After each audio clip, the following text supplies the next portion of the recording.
Well, good morning, everybody. I'm not Paul Catanzaro, although one issue of the Forestry source did have me labeled as him. I'm Tony D'Amato. I'm the director of the Forestry program here at the University of Vermont. Really feel fortunate both to have that position as well as to have all of you here at NESAF, so welcome. As Caitlin mentioned, Paul's sick, so I'm standing in. Won't do as good a job on my feet as Mark did, but I'll be moderating this panel and introducing folks in a second. But first, I just want to acknowledge what Caitlin has accomplished with this report, as well as the many other amazing co-authors, including Brian Donohue, who's joining me here, also to help moderate, who's a professor emeritus in American Environmental Studies from Brandies, and also I'm the president of the Mass Woodland Institute. And so both Brian and Caitlin and Ken spent way more time than even our students spend in an Excel spreadsheet during a forest mensuration course, and so I just appreciate all they've done to navigate this and all the challenges that we've dealt with as an author team as to how to best stomach the various elements of heartburn as well as excitement we have over the report. And so again, just to formally introduce Ken as well, it's always funny to call him the former state biometrician. I think you're never a former biometrician. No one will ask me in retirement, I'm sure, about how to regenerate yellow birch, but you will still always email Ken with a question on biometrics. And so Ken worked for the Maine Forest Service, and now, as Caitlin mentioned, works for Local Woodworks. And so I just want to acknowledge Ken as well as another author on the report. And so the way this is going to work is we have several panelists, 4 panelists that are going to give just their perspective on this report.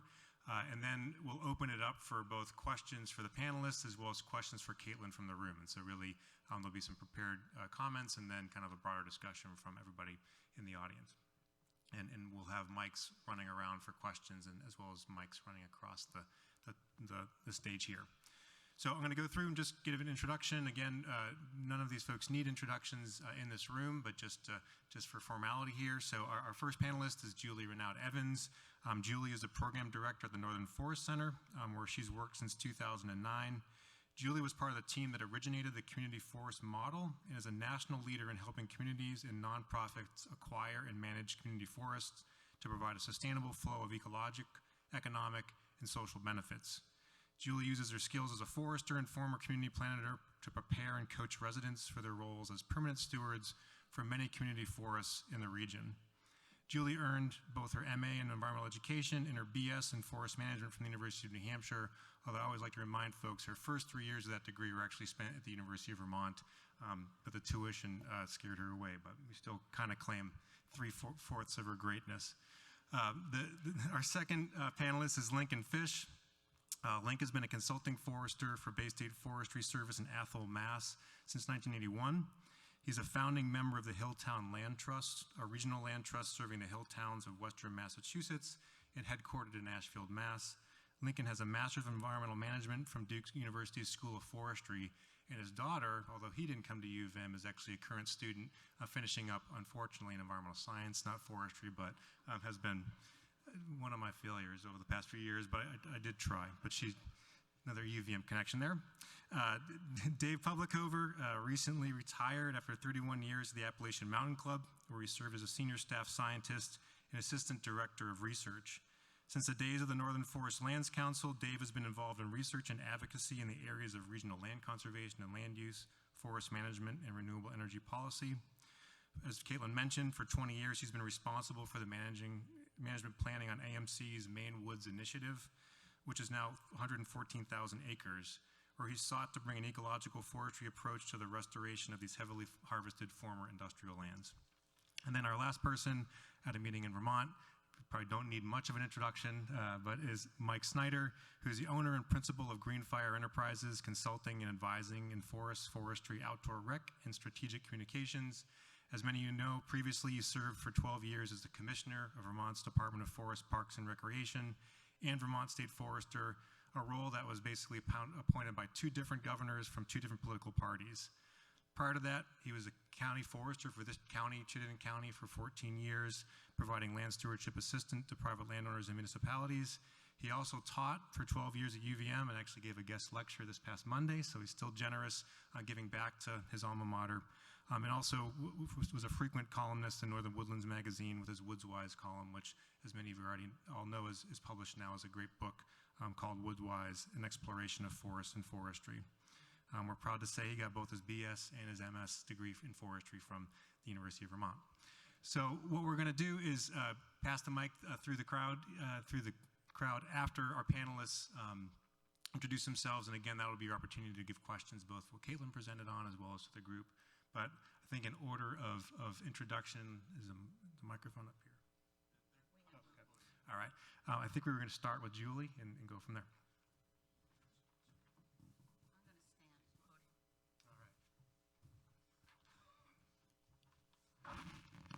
Good morning.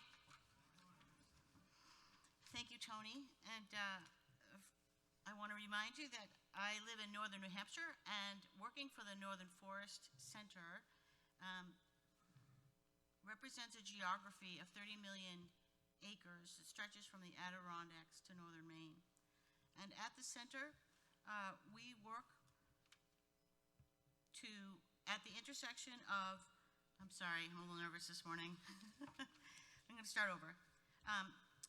The center is a regional organization that works in the 30 million acre stretch from the Adirondacks to the northern Maine. That's an intact temperate forest that we all talk about and all of the benefits that we derive from that. Our programs work at the intersection of forest stewardship, forest-based business development, and rural economic development. We aim for thriving rural communities in the context of a healthy, resilient, and forested landscape.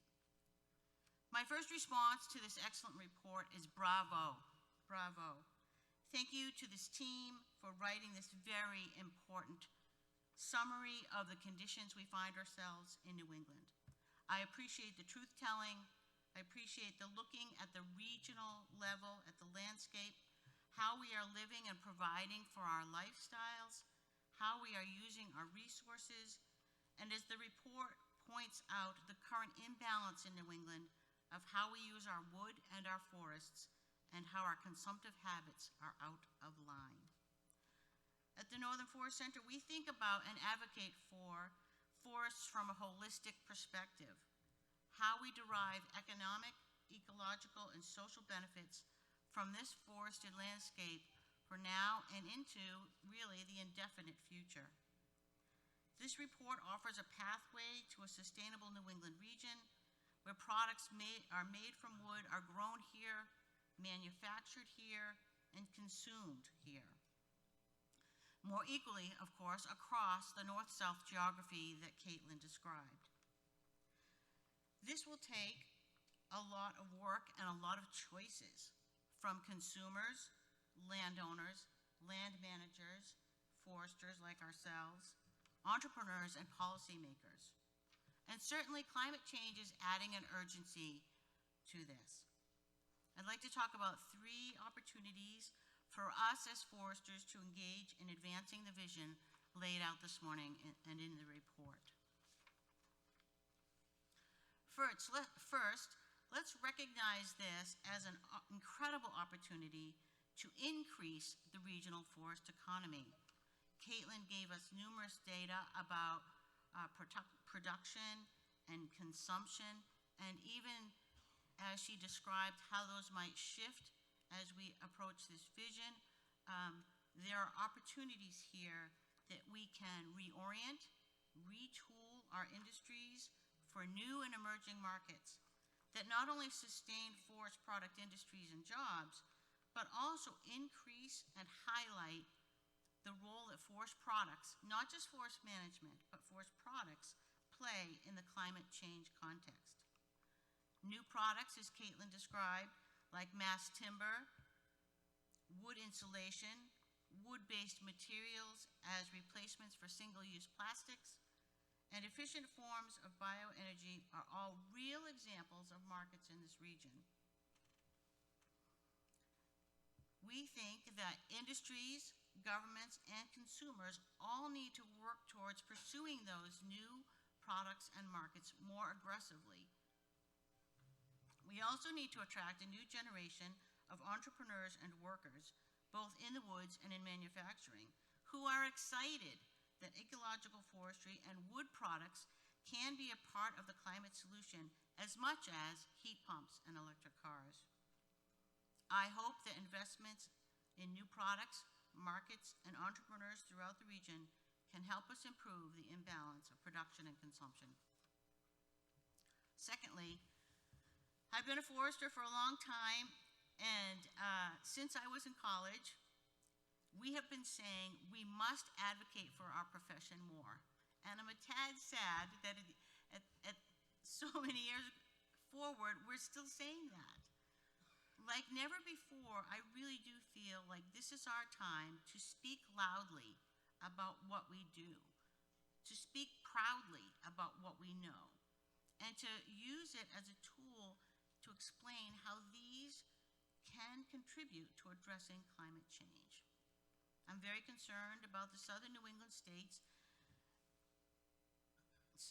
I am very concerned about the public conversations, the legislative efforts, and the administrative actions that started in southern New England and are now coming northward that advance the flawed notion that in the face of climate change, the best thing to do with our forests is to leave them alone and cut nothing. And Caitlin spoke a lot about this. That this message resonates with the public, and especially with ill-informed leaders.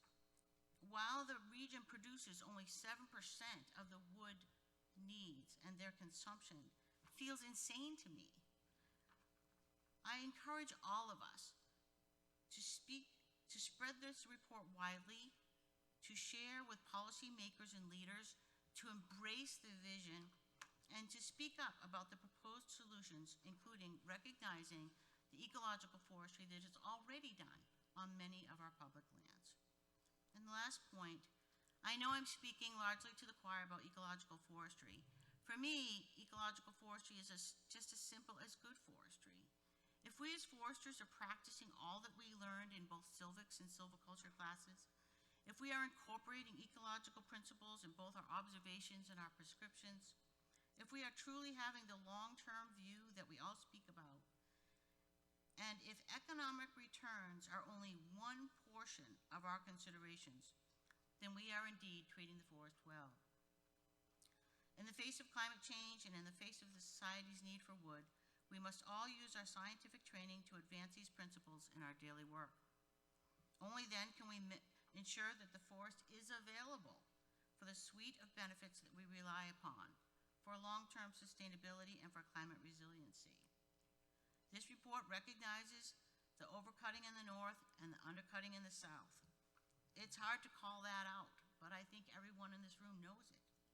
This report, in the north, we need to evolve away from our industrial extraction mindset and short financial goals that result in inappropriate levels of harvest. And in the south, we need to work with landowners and teach them about the multiple benefits of woodland management and harvesting because there's so many benefits of harvesting beyond just wood and revenue. But transitioning to better balanced forestry doesn't have to be solely on the backs of landowners and conservation organizations. Let's get creative. How can we harness the power of new products and new markets? What is the role of the private sector, of businesses?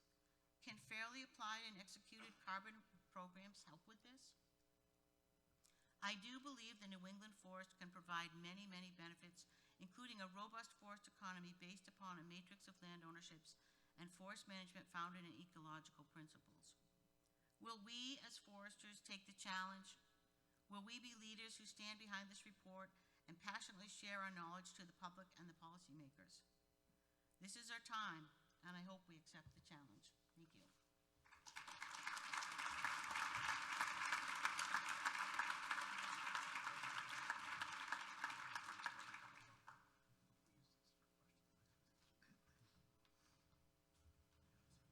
Morning. Let me just say how gratifying it is and how humbling to be asked to comment about such an important work. I think beyond the illusion is just what we need right now as a profession and for our forests as well. And note to self, if you're going to be up in the bright lights, use the big font when you're printing out your notes. So after, of course, land protection being the most important thing, protection against conversion of our forest land, in reading Beyond the Illusion, my attention is drawn to the call to increase ecological forestry. And really, from my experience as a consultant, the opportunity to practice ecological forestry has never been better. We have all kinds of grant programs available. Landowners can apply to manage for wildlife habitat and get most of that cost paid for, controlling invasive plants, creating snags, planting trees, pretty much whatever you want. And while it may be easier now to practice, to install ecological forestry practices, on the other hand, maintaining those practices for the amount of time necessary for those practices to really bear fruit may actually be more difficult now. I think because there are so many competing land uses, and the advocates for each of those land uses are getting louder. So let me just illustrate that with a couple of recent stories that have happened in my professional life. First is a 150-acre property I've worked on since the early 1980s. It's protected from development by a CR. We've thinned it. We thinned it several times in the 80s and 90s. Did some invasive plant control. And the thrifty trees on the property had a long time to fatten up. So that by 2020, we had lots of great big white pine and red oak, 2 feet in diameter and bigger. And we were getting ready to create some gaps and do some variable retention shelter wood to get some regeneration established out there prior to starting to take off the overstory. Short story, the landowner got dementia. The son took over management of the property, and the logging contractor harvesting next door convinced the son that it would be simpler to have them log it for him, and they could bring in their own forester and lay out the job. So the prescription of that forester can be summed up in the short phrase, find the big ones. And so that's what they did, and so much for ecological forestry on that property. Story 2, 120-acre lot managed by me for the last 30 years, and then another forester who's here today managed it for the 15 years before that. So going back into the late 70s. It was worked by a succession of thinnings and some invasive plant control. Most of the property is occupied by large timber, notably a stand of red oak that's 2 to 3 feet in diameter. The bigger ones are. The landowners got old. They, being conservation-minded, offered it to a land trust. And the land trust folks discovered the big oak out there and decided that it was the perfect spot for a hands-off old-growth forest that would be where the trees would be permanently protected in perpetuity. Informally, they told me, good job. Those trees are halfway to old growth, but we won't be requiring your services anymore. there was no acknowledgement, or I don't think realization, that forestry was the reason those trees were so large, and that the creation of those old growth characteristics that they covet so much was advanced by the application of forestry for 40 years. So much for ecological forestry on that lot. So those two stories are kind of opposite extremes in many respects. They're very different.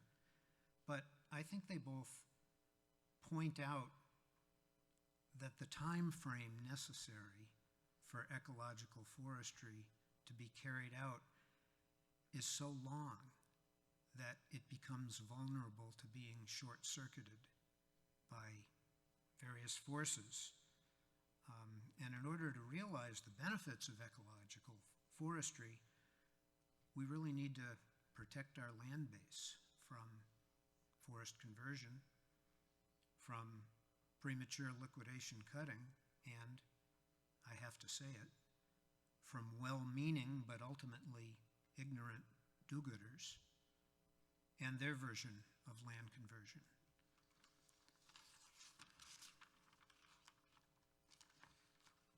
So I also have to confess, I'm not blameless in either of those two stories. I might have been able to change the outcome of either had I spent more time with the landowners and their families, romancing them with the story of ecological forestry. But like most consultants, I usually have more work than I can do.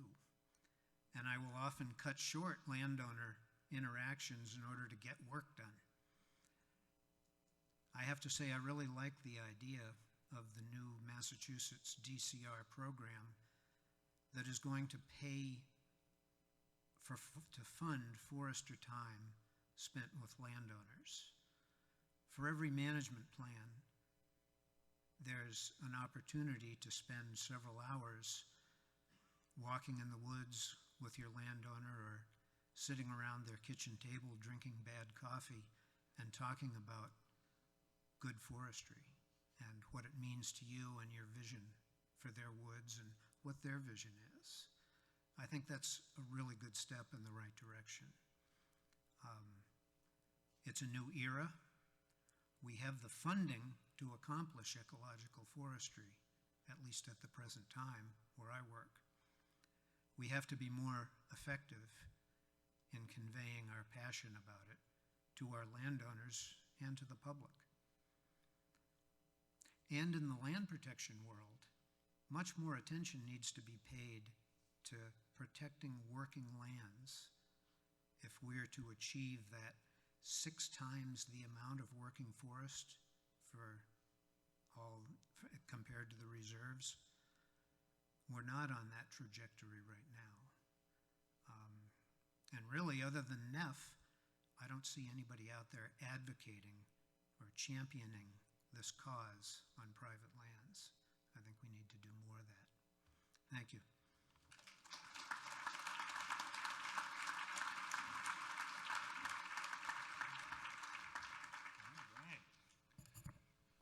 Greetings, everybody. It's great to be back in Burlington, even though I live in New Hampshire and most of my work has been done in New Hampshire and Maine. I am a graduate school alumni of UVM and have very fond memories of my time here. So I think this paper makes an important contribution. Much of the discussion over local sustainability has focused on agriculture and food supply. But by bringing forest and wood supply into the discussion, this report and its predecessor make a valuable addition to the discussion. There's a lot in here I agree with and a bit that I do not. First, I'm kind of struck by how familiar this discussion is. The balance between wildlands and woodlands as competing but complementary land uses harkens back to the debate between Muir and Pinchot over preservation versus wise use. And the tension between ecological and production models of forestry is an exact echo of Aldo Leopold's Group A and Group B forestry set forth in a Sand County Almanac, one of my favorite quotes of all time. So the issues being debated may have changed from wildlife and wilderness recreation to biodiversity and carbon sequestration, but the basic questions remain. How do we best utilize our forests to maximize both ecological and social benefits?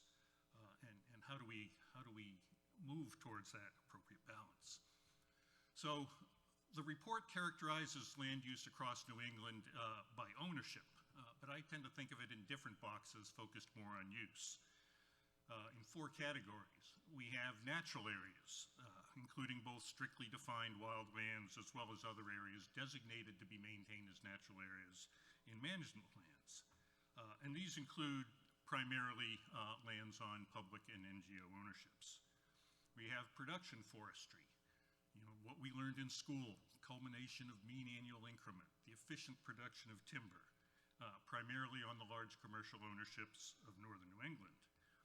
We have ecological forestry, mostly public and NGO lands, but also a component of family forests and other small private ownerships, as Caitlin highlighted one example.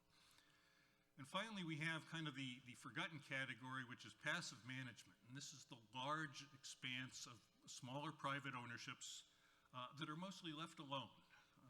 Lands that are left alone, as well as lands where timber may be harvested infrequently, but without a long-term management plan or long-term goals. So the vision set forth in the paper proposes an increase in the acreage devoted to both natural areas and wildlands on one hand, and ecological forestry on the other hand. And this is a vision I wholeheartedly agree with. The more of our landscape that is managed with a specific focus on maintaining ecological integrity, the better off we'll all be. Now, in northern New England, this transition would primarily come from production lands, the commercial lands. In southern New England, it would primarily come from the passive management pool. This transition would be driven by both changes in ownership, increases in public and NGO ownership, as well as incentives to change the management on private lands. And these can include everything from like carbon markets, stewardship funding for various types of practices, the type of work that NEF is promoting. Now, this framing in these 4 boxes helps inform the way I think about public land timber management. And this is one area where I disagree somewhat with what Caitlin said. There's a lot more to be gained by moving land into the desirable pools, wildlands and ecological forestry, than to be gained by moving between them. The pro-forestation movement would essentially move land from ecological forestry into natural areas. And I tend to believe that most public lands management would qualify as ecological forestry. It doesn't make sense to reduce the amount of forestry being done the way we want it to be done. We need an increase in ecological forestry, not a decrease. But the type of transition proposed in this report, increasing public lands management, I believe is also counterproductive. Natural areas are sort of critically scarce on our landscape, and I think taking land out of that to put it into active forest management, even if it is the most well-done forest management you can imagine, is also not beneficial. I believe public lands, the highest and best use of public lands, should be as natural areas, given their scarcity on the landscape. But it should be not the exclusive use as well. So I'm fine with public lands management to where it is. I do not think we should be increasing the acreage devoted to timber management on public lands, but there may be opportunities to increase harvest levels so that they match what is actually in the management plans. I know on the White Mountain National Forest, their harvests fall far short of what the management plan calls for. I think we also need a better understanding of the values that are provided by these passive management pool as natural areas. They're essentially serving as de facto wildlands to some extent, even though they may not be de jure wildlands. Does increasing timber harvest from these lands actually provide an overall biodiversity and climate change benefit as compared to leaving most of them alone? I don't know the answer to that question. I think it's one where we need some additional information.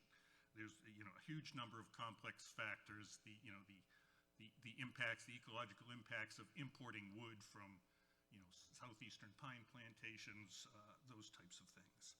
So we tend to think of this passive management pool, these private lands that are left alone, as not meeting their potential, but they are serving an important value as natural lands of various scales. So that's I think an open question. I think the paper, one of the most important contributions the paper makes is by bringing the need to reduce our consumption into the question. I've long believed that wood is an undervalued resource. It's far too easy for us to waste it, whether the catalogs that go from the mailbox into the recycling bin, perfectly usable wood that goes into burn piles or landfills, various things like that. Things like carbon pricing, I think, can help make it less financially viable to just throw wood away, throw perfectly good wood away. But unfortunately, this isn't always recognized, and too often we treat the public demand for good, the public demand for wood, as a given, like the weather or the soil. An example of this comes from Maine. They've done a lot of good work on thinking about public policies that can help forests better serve as a climate change adaptation and mitigation tool. But a lot of the analyses and policies that have been considered have been constrained by a requirement that timber harvest levels not decline. And a good example of this is the recent Forest Carbon for Commercial Landowners report that was put out. A lot of good information, but they started from the basic premise that timber harvest levels cannot decline. I think that's unfortunate, and I think it eliminates consideration of a lot of the possibilities for a sustainable future that should be considered. And finally, I was really glad to hear Caitlin talk about the title and the meaning of the title. The phrase illusion of preservation can be seen as a criticism of wild areas. And it could be used in the same way as William Cronin's Trouble with Wilderness was used several decades ago. A reading of the paper makes it clear that that's not the case, but we have to be alert and ready to counter those who would want to use this paper as an anti-wilderness argument. So those are my reactions, and I will pass it on to Michael.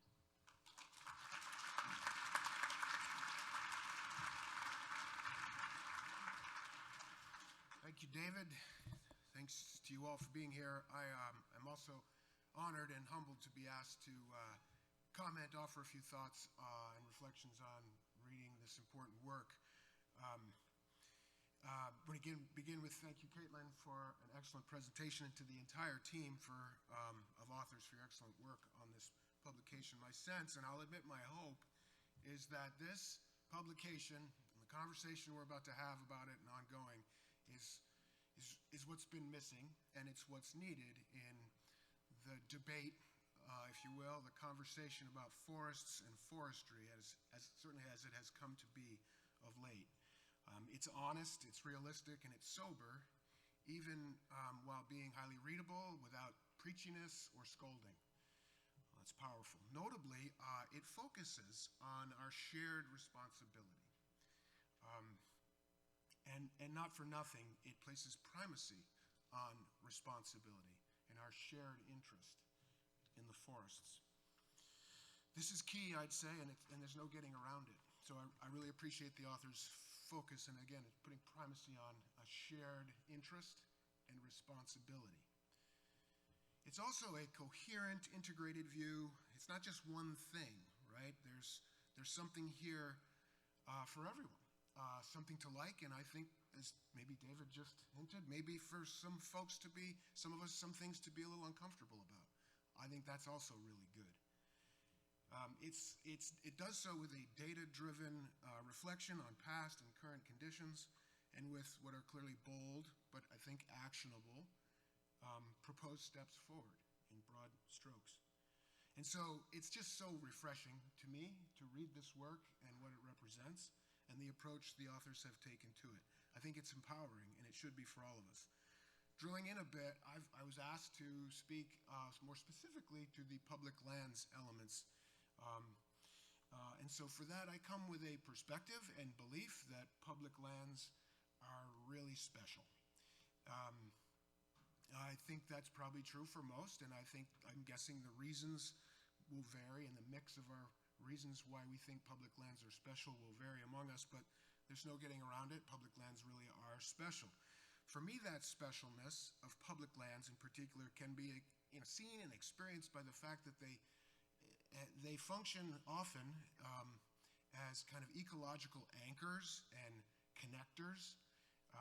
They also many times offer kind of forest management and stewardship access facilitation beyond public lands. And they are certainly social and recreational hubs, all of which happens on public lands embedded in a larger landscape of family forest ownerships.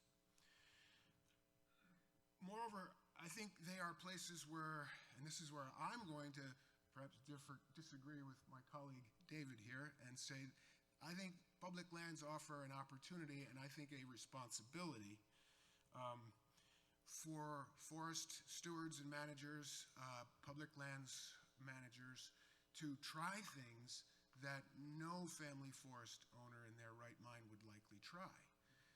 Experimentation, testing, trying new things, which includes leaving some alone, ecological forestry, production forestry, trying things, partnering with our academic and scientific partners, and I think most public lands do this readily and well. And they do this over long planning and management horizons. And so through that, we can demonstrate best practices and new approaches. And I think this is extremely powerful. It's not just an opportunity to do it. I think we have a responsibility to use parts of public lands to do that necessary work. Public forests also tend to have clear, strong legislative mandates for their, and certainly I'll speak to Vermont, I know these statutes quite well. It is very clear throughout the totality of Vermont statutes relating to forest land in general, public lands in particular. The mandates are very clear about the productive and protective purposes of public lands, and they're all very consistent with the goals as outlined in Beyond the Illusion. In this way, I would just jump in and say, well, for step one, clearly public lands existing in any future public lands are very well positioned to help us move towards implementing step one. They already do, we can do more. They're well suited to that, this idea of protecting forests from permanent conversion to not forest. Public forests have always played a significant role in doing so through fee simple ownership, for public agencies holding conservation easements on private lands for permanent protection. And I don't think that we have any reason to think this shouldn't continue. Here in Vermont, we have Vermont Conservation Design and its framework for maintaining an ecologically functional and connected landscape, including reserves of various types and conditions, again, embedded within a larger landscape of working forests and farms. And now we have Act 59, the Community Resilience and Biodiversity Protection Act of 2023, that's now going into implementation, which sets out goals for permanently protecting 30% of our landscape by 2030 and 50% by 2050. And that act, now in the inventory and taking stock phase before moving into a planning for implementation phase, It relies heavily on Vermont conservation design, which I applaud, and it calls out state forest lands in particular as needing to play a significant role and requiring a plan for how to implement 30 by 30 and 50 by 50 using public lands. So to me, this would seem pretty straightforward and we're well positioned to do so here to build on what already exists, but the challenges will include, and as the authors have noted, increased funding. It's already insufficient, and I would just caution it's not just funding for willing seller, willing buyer kind of transactions, but also the capacity of the professionals and the systems of this agency staff and partner staff, organizational staff, to actually pull this stuff off. Not just the projects, but then ongoing stewardship and monitoring and the like. Well positioned to contribute to step one on public lands, but also not just going to happen automatically. And that should be part of the planning as well. Which then I think brings us to step three. Sharp listeners will notice I've skipped over step two. I'm not really sure what, other than to applaud the need to reduce consumption and be really thoughtful about it. Perhaps state lands can play a role in, again, demonstrating and teaching, but I'm going to just go ahead and skip that one and move on to step three. I think the public lands are also very well positioned to contribute here, and not just let them be and contribute to step one. The authors are right to highlight the significant expertise among the management staff, as well as the robust, is that what you call it, Tony? Robust planning processes for public lands management. So who better, and how do they express it in step three, to lead an expansion of sustainable wood production through expanded ecological forestry? I don't think there's a better population of folks to help do that and to transition, and I'm pleased that many folks have said they think public lands already do this. So especially when we consider, as the authors note, volume of harvest on public lands is, quote, minimal.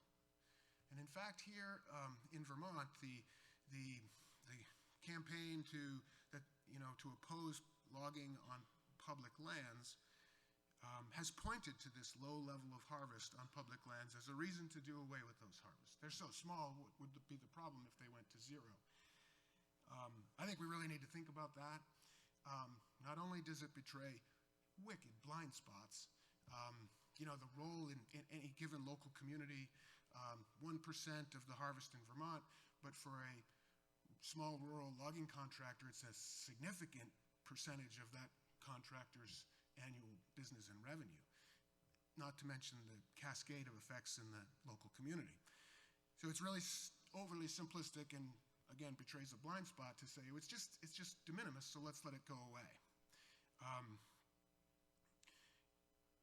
And beyond that, I would say it's an embarrassment, not just to the forestry professionals, but to all of us, that small volume of wood is coming from the best managed lands in the region, many of which have if not a statutory mandate, but a ownership mandate for good forestry and productive management. So, given that expertise of the land managers and the public agencies and that robust planning and public process, I would argue that the opportunities for application of ecological silviculture on public lands, this is where more of our wood can and should come from. Not all of it, and I would agree we don't want to be moving from one category to another, but and I think the public lands already show there's areas of exemplary forestry as well as significant areas, 50% or more in most cases, of set-asides. So lastly, I just want to call out and thank the authors for calling for a revitalization, a revised, modernized forest economy throughout the region, preferably with a re-energized culture of forestry among the populace writ large, that we are of the land, from the land, and we get this and want to be part of it together. The historic, massive cultural shift that Caitlin mentioned and is mentioned in the paper that's going to be required to pull off this bold vision will not happen without a marketplace, without a workforce, without the infrastructure of forestry. It's not going to happen. So as we continue this conversation, let's continue to make sure and implore policymakers that when we invest in the forest economy, we invest in the region and its health and future prosperity. It's really easily overlooked in my experience with policymakers. Pat me on the head, there, Snyder, that's very cute. Now we're going to move on to other issues of society. We really need to lean into that. The culture of forestry needs to be strong, and it's waning. So I'm going to just finish with a quote from my colleague at Dovetail Partners, the great, estimable Katie Fernholz. If we're going to have our best forest, we need our best selves. And I'd like to think this paper really sets out a framework for us to be our best selves as foresters and leaders of forest conservation in our region. Thank you.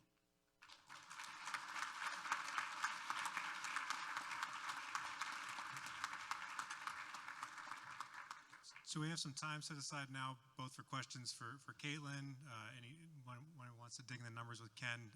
So there'll be people with mics in the audience, hopefully grabbing the questions, and I'll pass the mic around up here. So Al, looks like there's a question from Seth.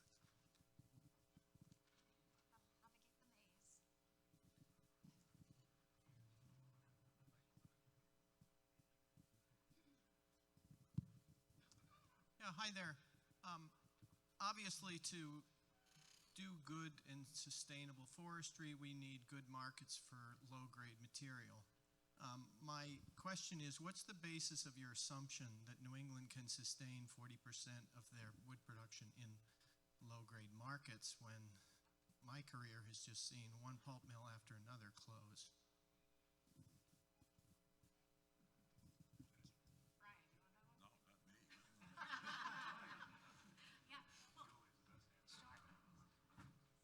Yeah, thanks for that question. And I mean, I am going to say that I did say we don't have a precise roadmap. So, but absolutely, I think those low-grade markets are one of the key questions that remains. And we don't have a great answer for that. But I think to Mike's points too about investing in the infrastructure, in the workforce, to Julie's points as well, we need a massive public infusion, even philanthropic infusion of funding, and to remove some of the blind spots associated with what it means to care for our forests and communities too, to Mike's point there.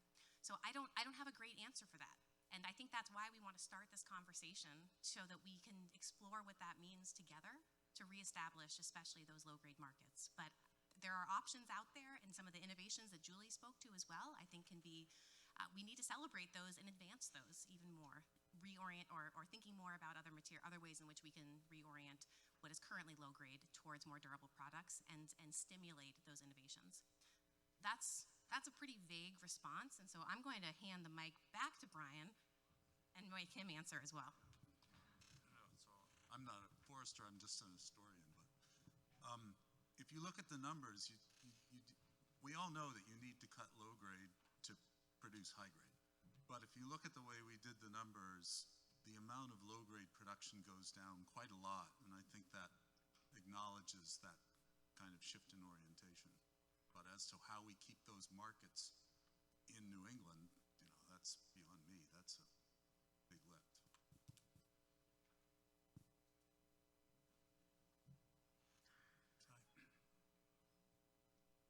Al's going to get a workout.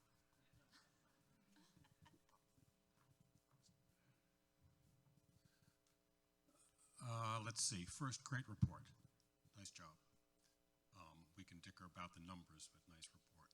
I just want to add two little things to the discussion for people to think about. It's not really a question. One is you have the illusion of preservation. Along with that should go the illusion of destruction. This is one of the things we've all talked about sort of vaguely, but the concept that if you cut any trees, you're immediately destroying things, that's an illusion that we need to overcome. So I would add that to the discussion of all the people practicing forestry here. Just remember that you really need to deal with that. Getting people out there to look at it is a great way to address that. I worked at New England Forestry Foundation for a while. When I first got there, we were getting a lot of calls. It was like, what the hell is going on next door? We instituted a program where every single harvest, we notified all the abutters, we notified the town officials, and we held a public trip. That absolutely quieted that discussion completely. It was amazing. So that was very, very worthwhile. So communication. The last thing is what counts as, there's legally conserved land, and then there's land that just functions with these wonderful ecological values that doesn't get mapped, that doesn't get recognized. As I've worked in New England for a long time, I can pretty well guarantee that almost any land base, approximately 20% of the acres on that land base are functioning as true ecological reserves. They're stream buffers. They're that piece of ledge that's too steep to get to. You add those all together, it's darn close to 20%, and we need to recognize that as a real value. The other thing is the timetable. We all know that forests work in decades, and people work in weeks, months, and a couple of years, maybe. There's a fascinating report just done by John Hagan, where he revisited the Ragmuff clear-cut and did another bird study on the same plots he did 30 years ago. He captured where he did those plots. He went back and replicated them. That report has just come out within the last month. The bird habitat and bird population from when he did it 30 years ago and compared to much of the reports in the Northeast, is really fascinating reading. So I also tell foresters, myself included, that everything you do benefits something and disadvantages something else, and that includes doing nothing. So we need to take responsibility for that and figure it out. So you've got the shifting mosaic, little patches all over the landscape, or an acre here, an acre there, 4 acres over there, count from an ecological standpoint. They don't get factored in much, but they do count. So I'll be quiet from now on.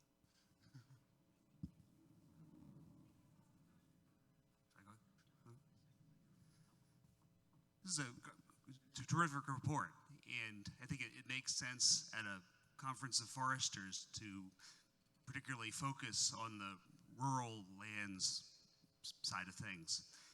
And I'm just interested in learning more about what this looks like in the more densely populated parts of our region, cities, suburbs, particularly in southern New England, where I live, where there's always going to be a lot more consumption than production going on. I had an unexpected renovation at my house last year. I found that it was very difficult to source wood regionally, and there's plenty of forests there, but people are getting out, hiking trails, preserves, and so forth. It can be hard to visit some of these working forests for folks in this region, and just interested in how we go about starting to implement that side of it. I actually will speak to that because there's another part of my career, and then maybe I'll throw it to Julie a little too. You can't produce a lot of material in the suburbs, but you can produce some and get people familiar with it. And I've been involved managing the conservation forests of Weston, Massachusetts, 10 miles outside of Boston, since 1981. We've been cutting for now 43 years, not a lot, but some, just so we can do the walks that you were just talking about and show people this. So I think, you know, when you get into exurbia, there is a lot of forest out there, and if you can overcome the resistance to cutting and do just a little bit and some demonstration projects, you're having an outsized impact on the public imagination. That's the way I think about it. I think there's a great, and we involve a lot of kids in that work in Weston too.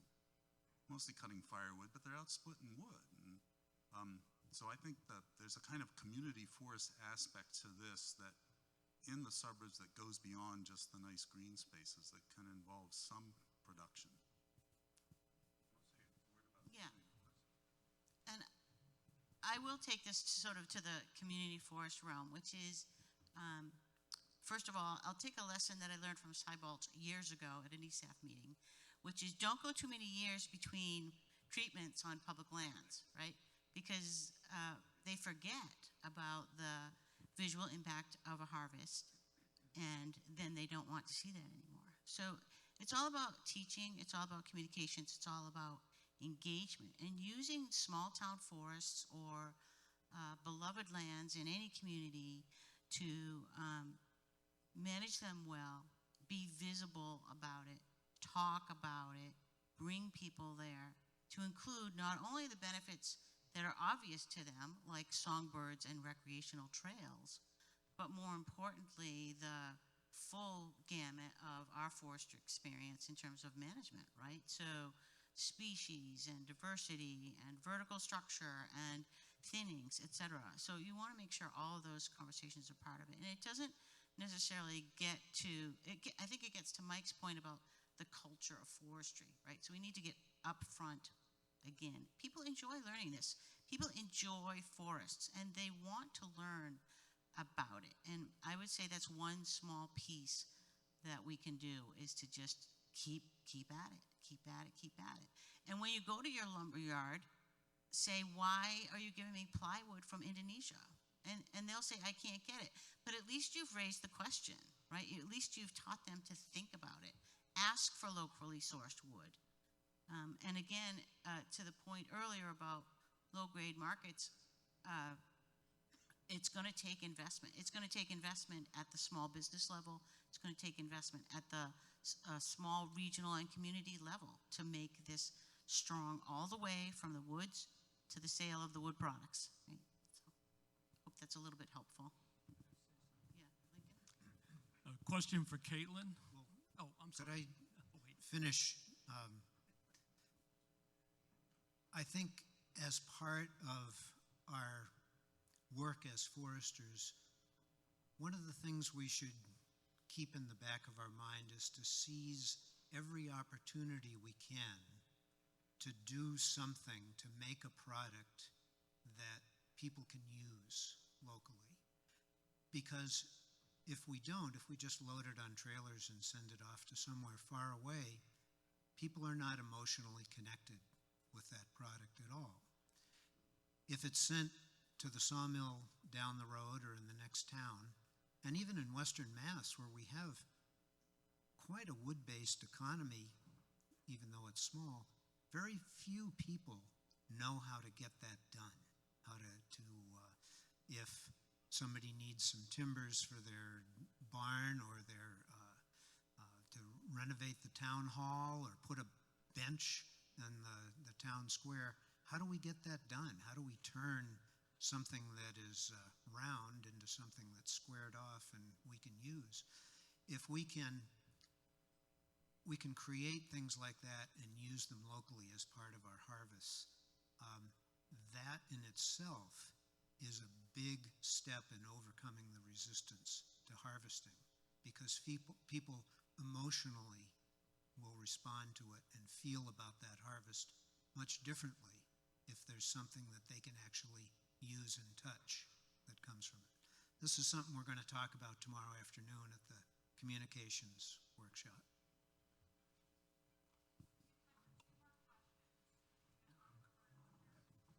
Yes, for Caitlin.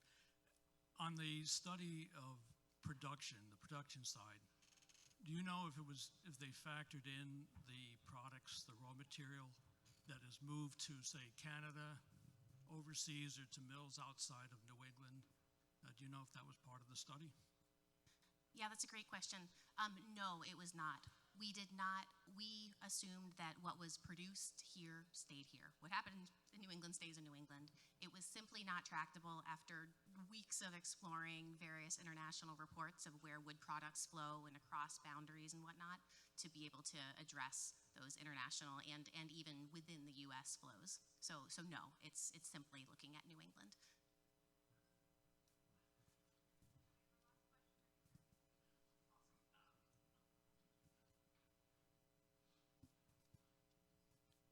I wanted to wanted to come back to the Victory Garden concept that you really briefly mentioned, and I think that analogy is a really helpful one.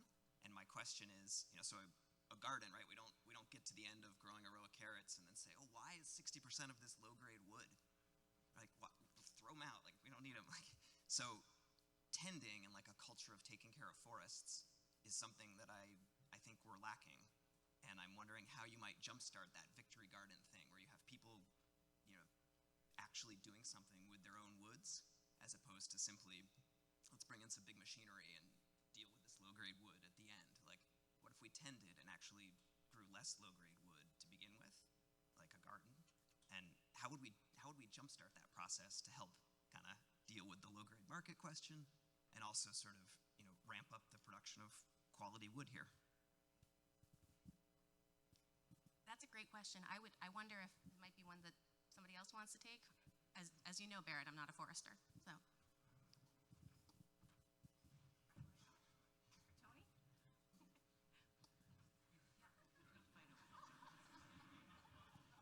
I don't know why they keep giving these back to me, but that I love that. So we built our house from woods on our property, and Lincoln was actually our forester. And man, when you build a timber frame house, there's a lot of low-grade wood that can become something really special. Curved cherry braces. I mean,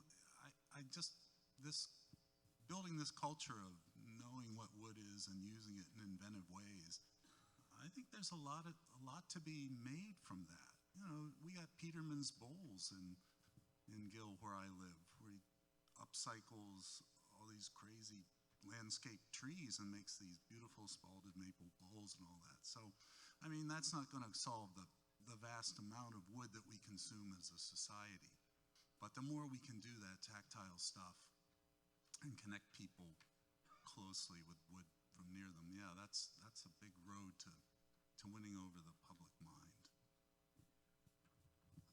I'll just say briefly, there's nothing wrong with leaving some of that in the woods too, in terms of, with some of the cost share assistance we were talking about and some of the opportunities to grow those saw logs doesn't mean you have to remove that low-grade material completely from the site. And so I think there are some cost share programs coming on board that would be specific to those landowners to, drop and leave that pulp log, leave it in the woods. It's worth a lot more than hauling it out. So I think it's not just like the markets, it's also some reframing about how we think about what should stay, and I think that's part of that mindset around ecological silviculture, kind of what you leave behind, as well as what you remove.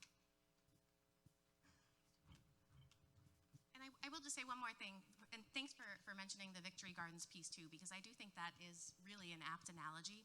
If the Victory Gardens were able to yield up to a third, if not more, of the produce in the nation in that era, that's what we're calling for on family forest owners and family forests as well.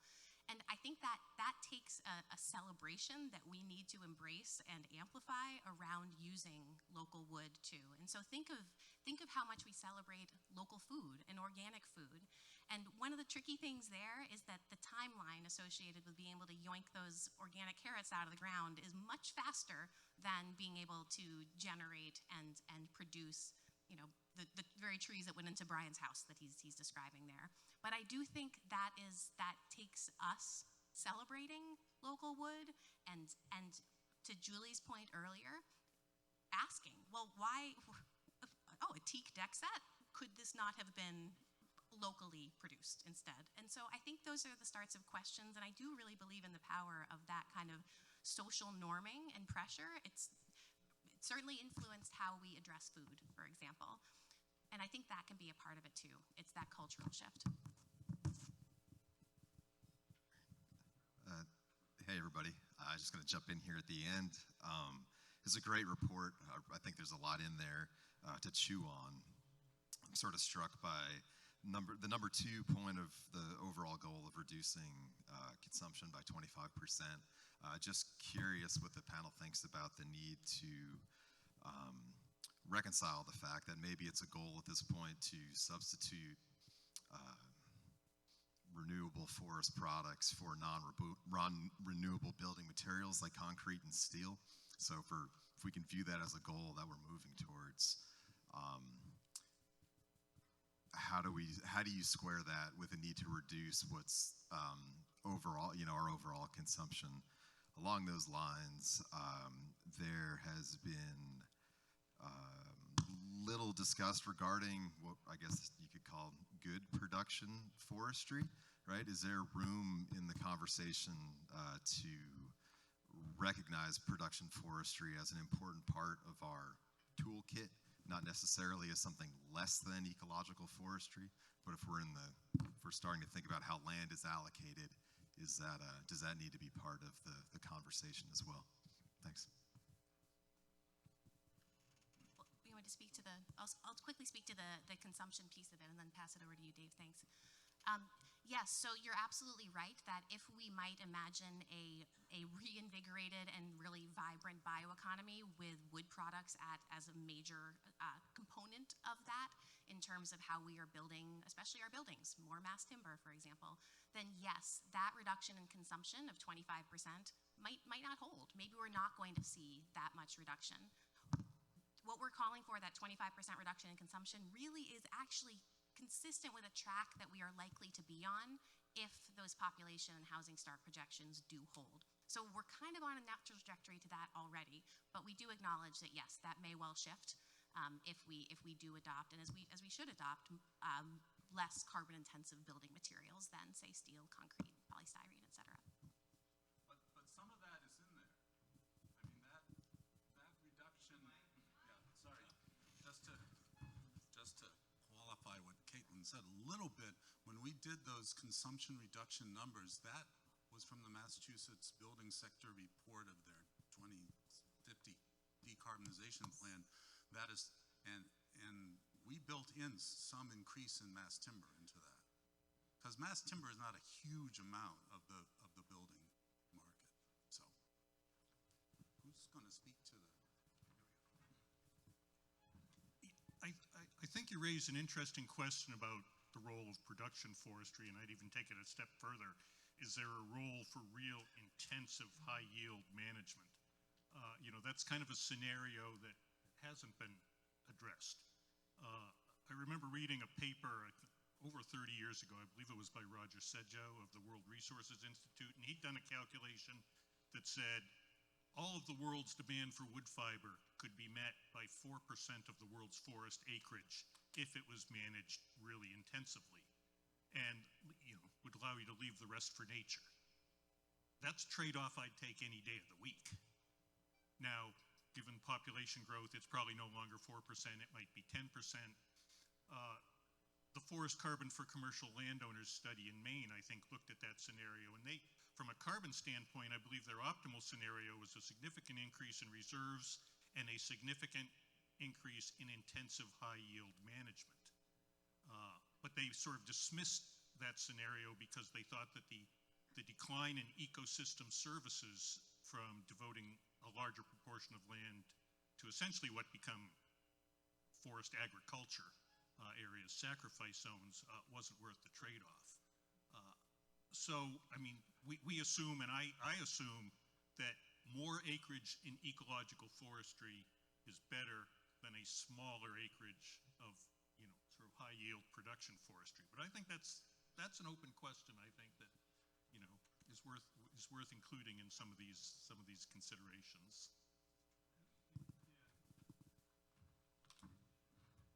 And I just say that even though it wasn't called out, it's part of the big picture, and I think the key is connecting with this large population we've been discussing, and it's kind of what Link was describing, connecting to them with an industrial model in southern New England or in some of these areas, the matrix lands in Vermont.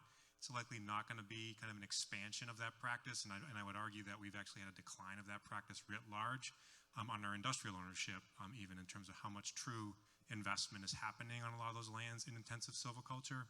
And so it's definitely part of the package, Brian. It's not being extinguished. We're in the same classroom, different years, learning about the triad. It's a big part of how we think about this, but that the growth is really, I think, in these management approaches that consider many values, not just that wood output, if we really want to be expanding production to areas that aren't the traditional corporate base. So I think I think the point of emphasis today was on where the growth front is, I think, in the region.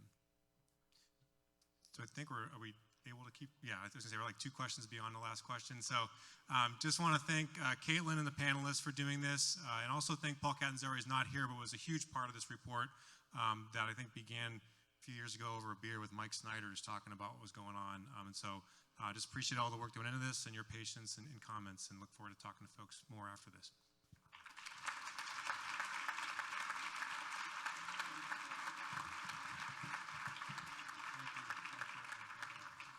And just a quick reminder, right now we have our break and a grab and go lunch.